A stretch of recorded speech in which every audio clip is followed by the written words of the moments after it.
Adolf Hitler was unquestionably one of the most evil people, not just of the 20th century, but in all of history. His very name has become a metaphor for someone bad or someone you want to associate with something horrible.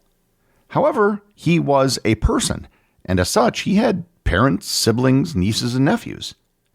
How did they deal with being related to the most infamous person in the world? And what exactly do you do when you have the last name Hitler? Learn more about Hitler's family and how they dealt with being related to Hitler and having the Hitler family name on this episode of Everything Everywhere Daily.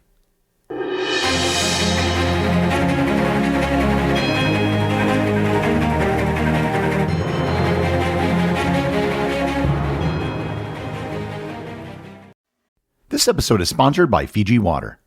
You've probably heard of Fiji Water and have seen it in stores. Well, Fiji Water really is from the islands of Fiji. Drop by drop, Fiji Water is filtered through volcanic rock, 1,600 miles away from the nearest continent and all its pollution, protected and preserved naturally from external elements. In this process, it collects a unique profile of electrolytes and minerals, resulting in more than double the electrolytes as the other top two premium bottled water brands, giving Fiji Water its smooth taste. Fiji Water's electrolytes are 100% natural, and this water even has a perfectly balanced pH of 7.7. I've recently been trying to reduce my consumption of diet soda, and I found Fiji Water to be a great alternative. Visit your local retailer to pick up some Fiji Water today for your next backyard party, beach day, hike, or even your home office. Fiji Water is Earth's finest water. This episode is sponsored by Quince. I've been telling you about Quince for quite a while now, but perhaps it still hasn't sunk in for some of you just how affordable Quince can be. I went to their website and checked out several prices. A woman's Mongolian cashmere tee, which costs up to $175 from other retailers, is available for just $44.90 on Quince. A men's comfort stretch trench coat that goes as high as $498 on other sites costs only $99.90 on Quince. A European linen chambray fitted sheet set that will run you $270 at competitors can be purchased for only $85.90 on Quince. These are serious discounts on high-end luxury items, and they can do this by working directly with top artisans and cutting out the middlemen. Quince gives you luxury prices without the markup, passing the savings on to you. Keep it classic and cool this fall with long-lasting staples from Quince. Go to quince.com/daily for free shipping on your order and 365-day returns. That's QUINCE.com/daily. Free shipping and 365-day returns. Quince.com/daily.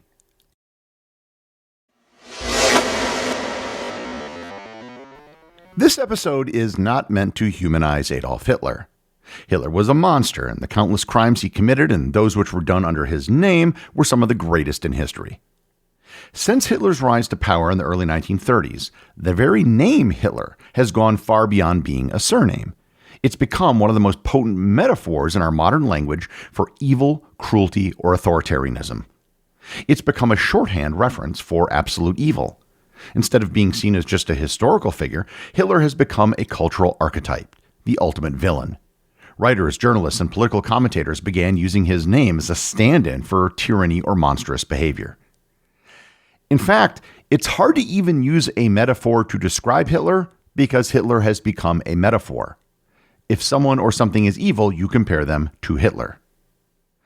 No one wants to be compared to Hitler, but what if that is literally your name? And even worse, what if you were related to Hitler? How do you deal with that?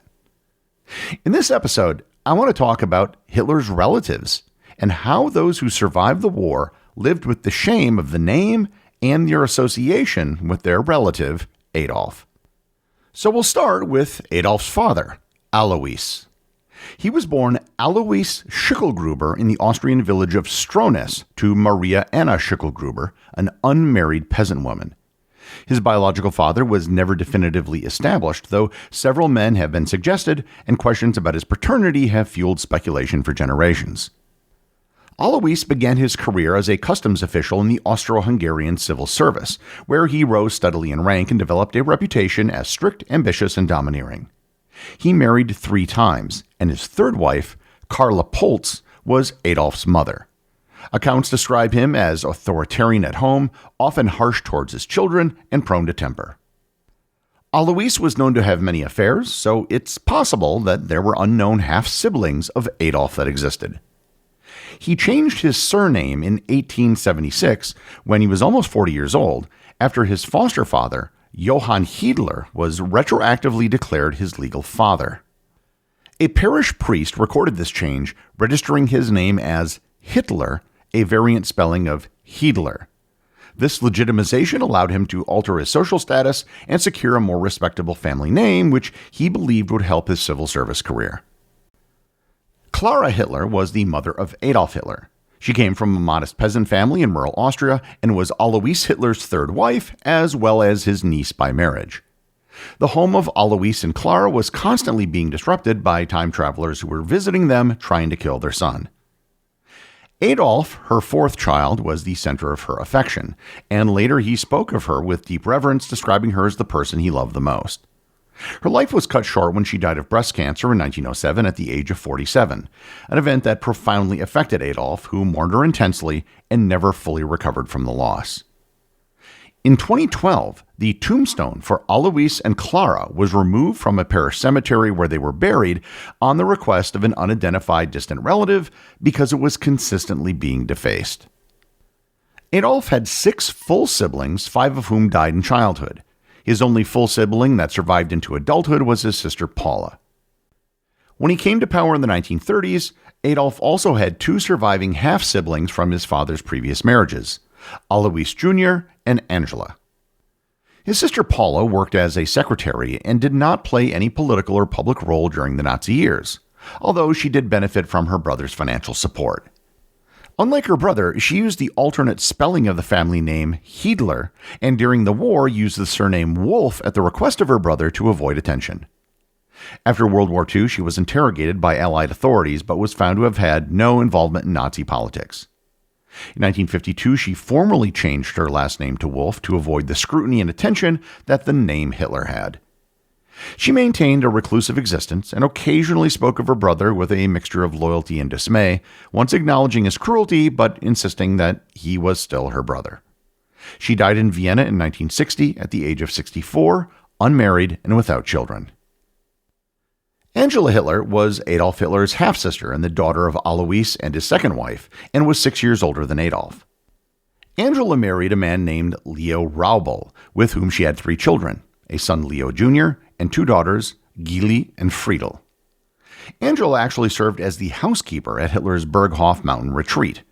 After the war, she lived quietly in Germany, largely outside public attention, and died in 1949 at the age of 66. Her daughter Gili actually lived with Adolf for several years in his Munich apartment, starting in 1929. In 1927, she began a relationship with Adolf's chauffeur, and when Adolf caught wind of it, he forced her to end the relationship and fired him. After that, he became very controlling of her, not allowing her to go out without him or someone he trusted. Gili wanted to go to Vienna and pursue a career in singing and to marry a man she knew from back home, but Adolf forbade it. On September 18, 1931, they had an argument, and after Hitler left for Nuremberg, she was found dead in his apartment. She had been shot in the chest with Adolf's personal pistol. Adolf went into an extreme depression and kept photos with her the rest of his life, and he reportedly said that she was the only woman he ever truly loved. Her brother, Leo Jr., was trained as an engineer and worked in various technical positions during his early life. During World War II, he served as a lieutenant in the German Luftwaffe. He was stationed on the Eastern Front, where he was seriously wounded and captured by Soviet forces at Stalingrad in 1943. The Soviets considered using him as a bargaining chip in a potential prisoner exchange for Joseph Stalin's captured son, but the deal never materialized. Leo spent years as a prisoner of war in the Soviet Union before being released in 1955. After his return to Austria, he resumed a quiet life working as a teacher and engineer and remained largely outside of the public eye. He died in Linz in 1977 at the age of 71. He had one son, Peter, an engineer, whom I will get to in a bit. Angela's third child, Elfriede, known as Friedel, lived a very quiet life. She had one child, a son, named Heiner Hochegger, who was born in 1945. More on him in a bit. Friedel died in 1933 at the age of 83. The most interesting branch of the family was that of Adolf's half-brother, Alois Jr. Alois Hitler Jr. was Adolf's older half-brother. His early life was troubled. He clashed frequently with his father and left home as a teenager. As a young man, he lived in various places, working as a waiter and hotel manager, including a period in Dublin, Ireland, where he met Bridget Dowling, whom he married in 1910. The couple had one son, William Patrick Hitler, but the marriage later collapsed and Alois abandoned Bridget and their child and returned to Germany. There, he remarried bigamously before being forced to annul the union and eventually settled down with a third wife with whom he had another son, Heinrich Hitler. During the Nazi era, Alois Jr. ran a restaurant in Berlin, but mostly lived outside of the political spotlight. After the war, he quietly lived in Hamburg until his death in 1956. His younger son Heinrich was really the only true Nazi believer in the family. Born and raised in Germany, he grew up during the rise of the Nazi regime and was regarded as a bright, studious young man who admired his famous uncle. Heinrich joined the Hitler Youth and later became a loyal supporter of the regime, choosing to serve as a signals operator in the German army rather than pursue a higher education. During the Second World War, he was captured by Soviet forces on the Eastern Front in 1941. Unlike his cousin Leo Jr., who was eventually released, Heinrich was interrogated harshly, reportedly tortured, and died in Soviet captivity in 1942 at the age of 21. His death was felt within his immediate family, but received little public acknowledgement during the Nazi regime. And this leaves the English-born William Patrick Hitler. He was born in Liverpool, England, and grew up in a household marked by tension after his father abandoned the family. In the late 1920s and early 30s, William traveled to Germany to meet his famous uncle, hoping his family name might open some doors. Uncle Adolf initially tolerated him and eventually gave him minor jobs, but their relationship soured as William demanded better opportunities and threatened to expose embarrassing family details. By 1939, sensing danger, William returned to Britain and embarked on a lecture tour in the United States where he denounced his uncle. When World War II broke out, William chose to remain in the United States. In 1944, after some difficulty, he was cleared to serve in the U.S. Navy, where he worked as a hospital corpsman until the war ended. According to legend, when he showed up at the recruiting station, he was asked his name, and he said, "Hitler," to which the officer replied, "Glad to meet you, Hitler. My name is Rudolf Hess." So, yes, there was literally a Hitler in the American military during World War II. After the war, he changed his surname to Stuart Houston to distance himself from his notorious relative. He married and then settled in Long Island, New York, where he lived a quiet life as a medical technician. He and his wife Phyllis had 4 sons: Alexander, Louis, Howard, and Brian. Though his story occasionally drew public curiosity, he largely avoided the spotlight. William Patrick Hitler died in 1987 at the age of 76, leaving behind descendants who continued to live privately in the United States. His son Howard died in 1989, and his 3 other sons are still alive today. So, as of the recording of this podcast, Adolf Hitler has 5 living great-nephews. Peter Rubal, the son of his nephew Leo Jr., Heiner Hochegger, who is the son of his niece Elfriede, and Alexander, Louis, and Brian Stuart Houston, who are the sons of William Patrick Stuart Houston, formerly William Patrick Hitler. And this is the interesting part of the story.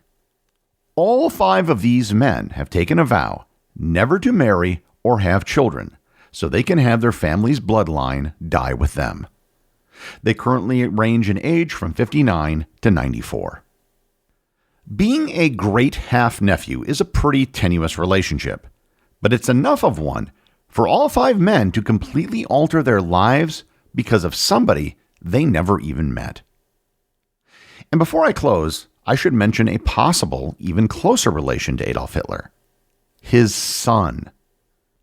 During the First World War, a French woman by the name of Charlotte Lobjoie supposedly had a brief affair with a young German corporal by the name of Adolf Hitler. In March of 1918, she had a son named Jean-Marie Lauré. Supposedly, before her death in 1948, she told her son that his father was Adolf Hitler. Previously, he had only known that his father was a German soldier. He later came forward with this claim, which was seemingly confirmed by Hitler's valet, who published it in his memoirs in 1980. He claimed that Hitler had a German official track down a woman from the same village, and Hitler supposedly spoke of having an unnamed son in France. German army documents from the war also reportedly show money being sent to Charlotte Lobjoie during the war. Jean-Marie died in 1985, but he did have 10 children.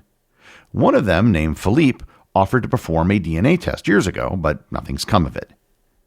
In 2008, a Belgian reporter collected samples of DNA from Hitler's last surviving relatives and compared them to what were reportedly DNA samples of Jean-Marie Laurey taken from a postage stamp that he licked. He claimed the tests were negative, but he also couldn't verify that he in fact licked the stamp. Most people consider the idea that Hitler had a son to be unlikely, but it also hasn't been proven conclusively one way or the other. Unlike his grandnephews, who are actively trying to distance themselves, the children of Jean-Marie Laurey are actively trying to claim relation, as they could, in theory, claim the royalties from the book Mein Kampf. And I should also note that the family name Hitler was never common in Germany or Austria. However, in the 19th century, a George Hitler migrated to Pickaway County, Ohio. And there, they have roads and a cemetery named after the Hitler family. Documentary director Matt Oetken actually produced a film in 2014 titled Meet the Hitlers, where he interviewed people who still have the last name Hitler. When asked why they haven't changed their name, most of them gave the same response that Michael Bolton did in the movie Office Space. He's the one who sucks. Why should I have to change it? Every surviving known member of Adolf Hitler's family took some steps to distance themselves from their infamous relative after the war. Some just led a quiet life and tried to forget the whole thing. Others changed their name, and in the case of his grandnephews, they have actively decided to end their lineage. What happened to the Hitler family and other people named Hitler is pretty minor given all the horrors that were inflicted on the world during the Second World War. But it does go to show just how far-reaching things can be when the events spawned by a single man are still directly impacting people almost a century later. The executive producer of Everything Everywhere Daily is Charles Daniel. The associate producers are Austin Oetken and Cameron Kieffer. My big thanks go to everyone who supports the show over on Patreon. Your support helps make this podcast possible. And I also want to remind everyone about the community groups on Facebook and Discord. That's where everything happens that's outside the podcast, and links to those are available in the show notes. As always, if you leave a review on any major podcast app or in the above community groups, you too can have it read on the show.